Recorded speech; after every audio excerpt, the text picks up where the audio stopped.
Douglas Allen Bickford. Today's date is the 28th of June 2022, broadcasting live from my 105-year-old house here in Klamath Falls, Oregon, which is my hometown. Gateway to Crater Lake National Park, which is one of the 7 wonders of the world. You gotta come check it out. How are you doing, all my YouTube friends and my Facebook friends?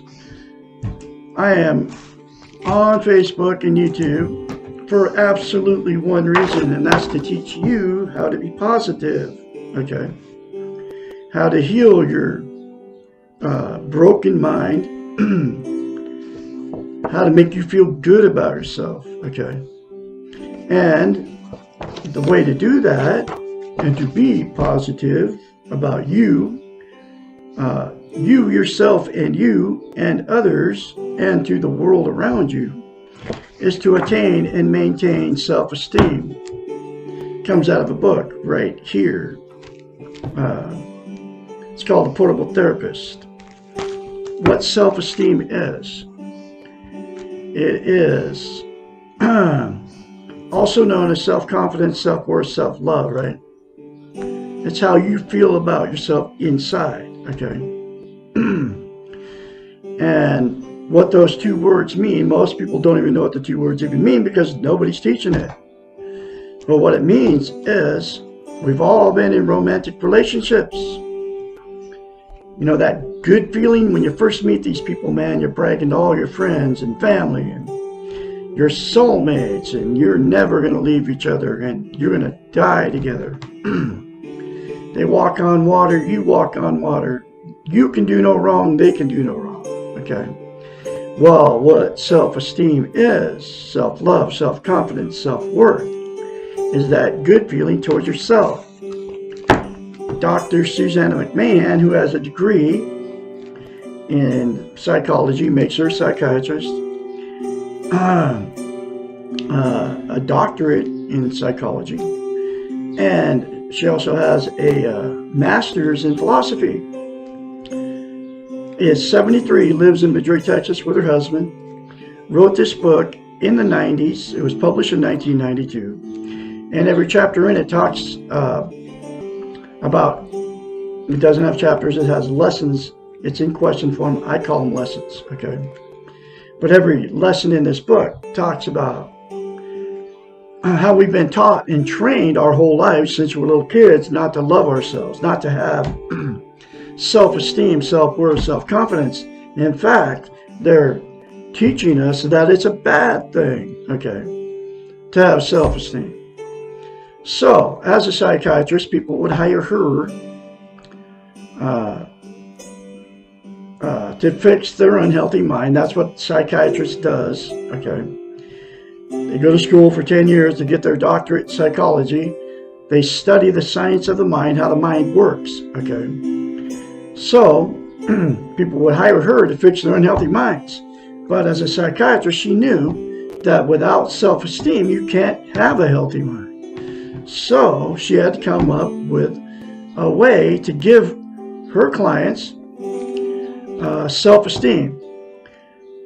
Only one person can give you self-esteem. I can't do it.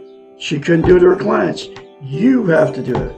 So what she did was come up with this thing called mirror therapy. She told her clients to go home after their sessions, look at themselves in the mirror and say 4 things instead of criticizing themselves when they get in front of the mirror. I love you. I love my inner child. I'm worthy to be loved, worthy to love. I am full of goodness. Those 4 things to yourself in the mirror daily is for you too. That's why I'm out here doing this, teaching this, because nobody's doing it. Will give you a thing called self-esteem, self-love, self-worth, self-confidence. And you have to say those 4 things to yourself in the mirror daily for the rest of your life, folks. Because it will instantaneously give you self-esteem, like if you go do it in front of the mirror today, right? It'll give you self-esteem. But to maintain that self-esteem, You have to practice it daily. It's like lifting weights. If you start lifting weights and stop, you have to start over from scratch. It is the exact same thing for the brain. Okay. That's why you have to say it daily for the rest of your life. Okay. And the reason that she came up with mirror therapy and why it's so powerful and why she came up with it, a psychological event happens in our brain. We can't lie to ourselves in the mirror. So that's why you can very easily get in front of the mirror when you're shaving as a man or when you put your makeup on as a woman and think or say bad things about yourself, okay? Because that's how you feel about yourself. And you can't say good things to yourself in the mirror. Those 4 things are very good things to say to yourself in the mirror because you can't lie to yourself in the mirror. So, the very first time you do it, folks, you'll have to force yourself to do it like I did, okay? And it'll seem very awkward and strange, okay? And it'll make you feel so weird you won't want to do it. But get beyond that feeling and force yourself to do it and say it anyway. The more you say it, the more you'll feel it and the more you believe it. Guaranteed, folks, it works. And it worked on all her clients. And it worked on me because I am one of her clients now. And I'm also her spokesperson, telling you how to love yourself, how to get it, and how to maintain it, right? The reason that it is so vital that you have self-esteem, attain it and maintain it, is because you can't be content without it. What content means is you feel good about how, where, and what you are. It's also known as internal peace.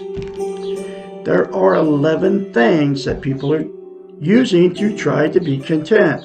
They are Facebook, drugs, alcohol, sex, food, gambling, television, religion, another person, material possessions, or money. Those 11 things are known as externals. They're outside of yourself.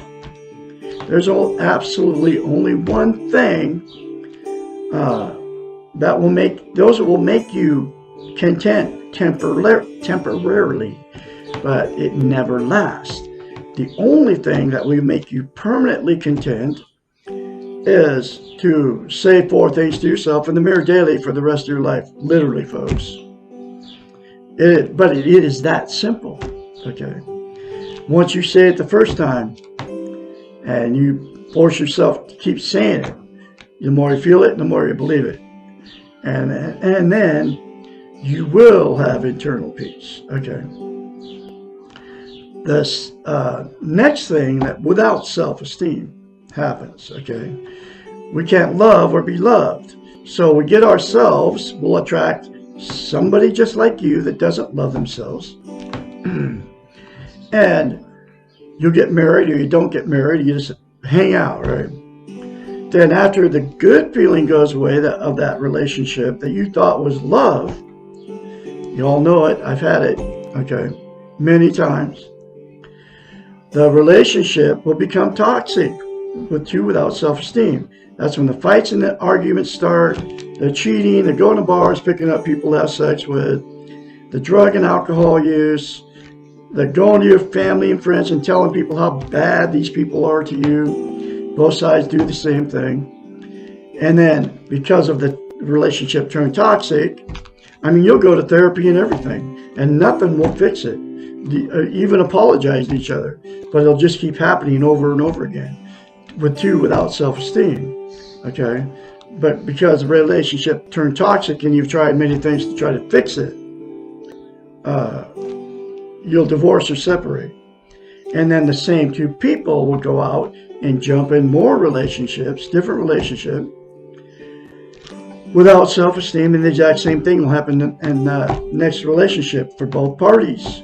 And it's because you went in without self-esteem again. Okay, It's why you've been married more than once. It's why you've had many failed relationships. It's why I've been married 4 times and had many failed relationships. The second thing that will happen with 2 people that got together with no self-esteem, they'll stay in that toxic relationship forever.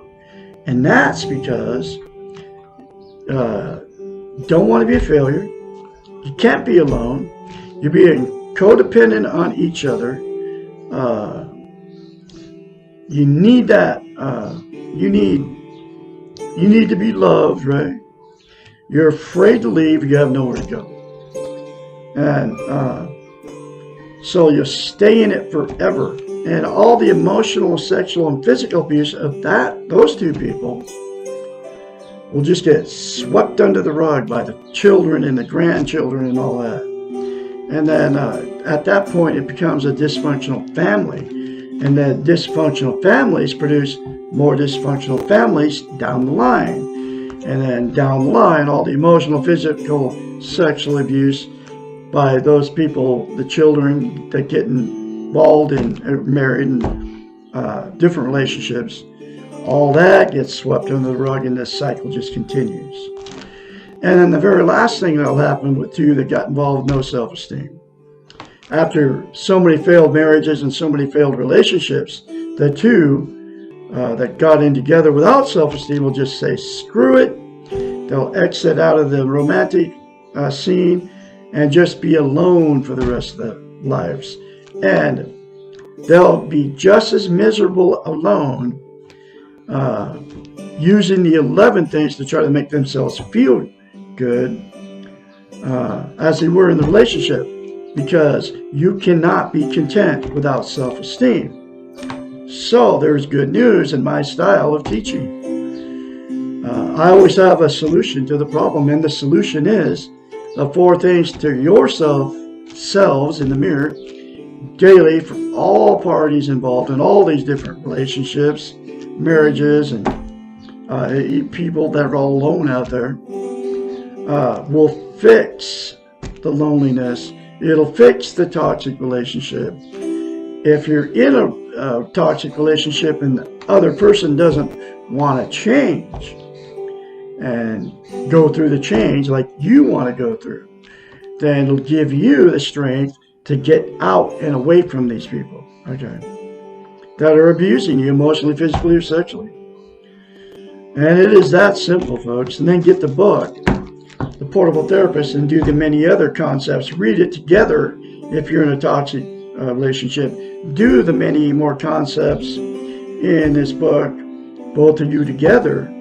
It'll fix your toxic relationship, your toxic marriage. Guaranteed. And the person that's all alone out there, you will be able to live happily ever after alone, or even then you'll be able to find a healthy relationship, because you can't attain a healthy relationship until you have self-esteem, self-worth. You have to love yourself before you can ever love somebody else. That's the way it is. Anyway, so I'm teaching another lesson out of this book from Dr. Susanna McMahon, the Portable Therapist. And here's that next lesson. Lesson 42. I have been doing this all my life. Why change now? Because it no longer works. We do not change when life is working for us. We only change when something has gone wrong. The problem with the doing model is that it works for a while. When it stops working, we tend to believe that something is wrong with us and not with the model. Usually, when we are feeling good about our lives and ourselves, we are not seeking change. When we are looking for new answers, something is not working. Timing is everything, and we all have our own time. We will feel the need to change only when it is our time to change. We will know when this time occurs, because we will be in pain and we will be willing to try something new and different to alleviate the pain. It happened to me. I left my fourth marriage, and it was toxic. It lasted 3.5 years. I mean, I literally left everything I owned to get away from this woman because she was threatening to kill a third cat. I was in serious pain, man. I was looking for something new, man. I had no idea what I was doing until I accidentally found this book. I don't believe in coincidence. I believe I went to my son's house was where I found this book. I call God the Great Spirit. I believe I was directed to my son's house just to get the book, okay? Because it blew up there after 6 days after I was at his house in an old RV that nothing worked in it.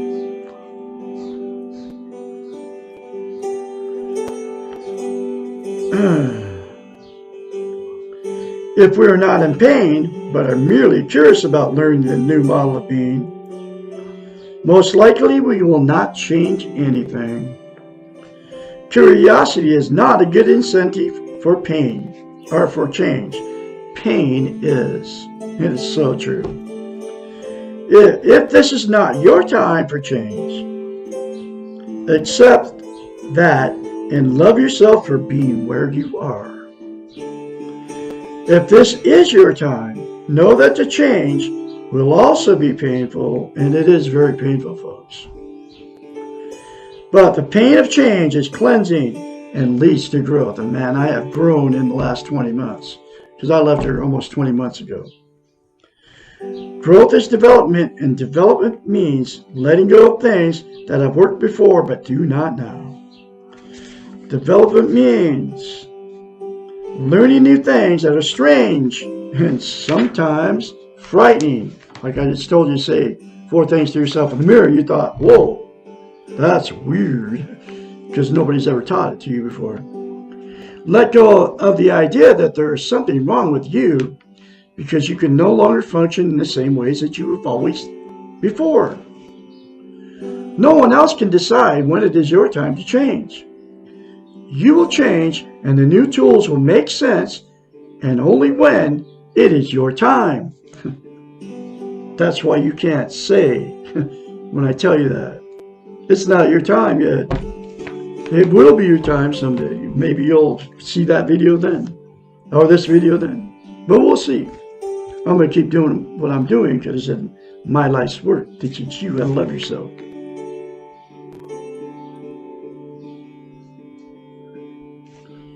Okay, let's see. You may be experiencing feeling stuck. You want to change, you feel that you are ready to change, but nothing is happening. During these times, it is easy to get frustrated and go back to your previous training. You may become goal-oriented and feel you are a failure because you cannot achieve your goal to change. Change is inevitable, but it is not in your total control. Neither is your timing. When you're stuck and you not understand why, the best thing to do is accept yourself as stuck and practice loving yourself in your stuck place. With those 4 things to yourself in the mirror, folks. This is not easy, but it works. Eventually, you will not remain stuck. You will move and change will occur. Also, do not get caught in the blame of why it has taken you so long to change. Blaming yourself for something you cannot control will throw you right back into the weak ego. Remember that it is not a contest and you have no competitors. It does not matter how quickly you change or how well you love yourself. The being model is not quantitative. Where you are is where you are. You'll always change. You cannot control the timing. You can control the ways in which you change. Do not waste your time feeling bad about why you have not changed before or why you are stuck now. Accept your timing just as you have learned to accept yourself. If everything is working for you, good. If nothing is working for you, that is also good. You are probably closer to your time for changing. Woo! There's another very important lesson for you folks. I'm going to have another lesson for you tomorrow. Why am I so angry? Lesson 43. I can be your mentor when you start going through this change, and you will if you start saying those 4 things to yourself in the mirror. Daily without fail. Call me at 458-232-5238 anytime, day or night. You all to remember, say 4 things to yourself in the mirror daily. It'll make you positive about yourself, about others, and about the world around you. You won't change the world, but you will change yourself by being positive, okay? The more positive you are, the more positive will come back to you. Guarantee you that's the way it is, okay? Y'all have a great Tuesday out there. I'll have another lesson for you tomorrow. I'll talk to you then.